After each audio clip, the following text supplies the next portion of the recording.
It's the trial of the decade, folks. A trial that involves civil war. And we're giving you the juiciest parts of it here at OG Contraband Studios. Not only the shocking stuff that happened, but even the community sentiment as it was happening. Now, one of the interesting threads going on was that at a few different points in time, James Bopp Jr. sounded like he was going to cry. And there was a huge debate. Will Marjorie Trader Greene cry? Most people were saying cry, cry. And in my opinion, what her lawyer was doing is trying to prompt her emotion to cry at critical times. Let's watch one of the most blatant ones.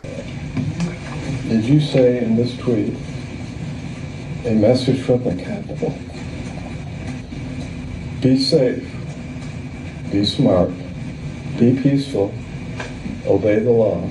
And that was talking about when she called her family, so, he's like really trying to trigger the tears. The tears. And interesting that Marjorie is someone who believes in these traditional gender roles, but is not very feminine because, she didn't cry at all.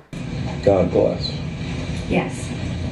Will you show the video? That's all you got. That and her doing all these pull-ups and all this crazy stuff, guns, horses and machine guns and boots and stuff. Just saying, I was surprised because my bet was that she was going to cry, because there's two types of crying. There's one that you do at home alone that nobody sees when you're really sad, and there's another type of crying that you do for other people to get them to try to just take it a little bit more easy on you and show your remorse. I thought she would use that kind of crying for sure, just out of pure narcissism. With all the interesting stuff that went down on this trial, the one thing we didn't get was Marjorie Taylor Greene total freak out.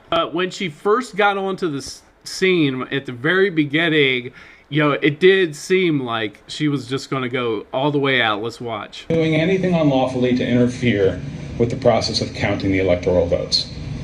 Interrupting Congress, like when the Democrats interrupted Congress and had a sit-in on the House floor and stopped Congress. Excuse me.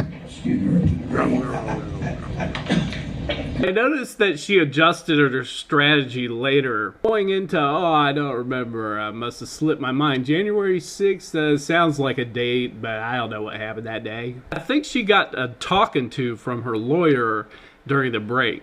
In her first testimony, she did admit to some stuff that was pretty crazy. By the second half, it was like, just try not to do another perjury. We'll finish up with the final strategy of James Bopp Jr. coming back on OG Contraband Studio.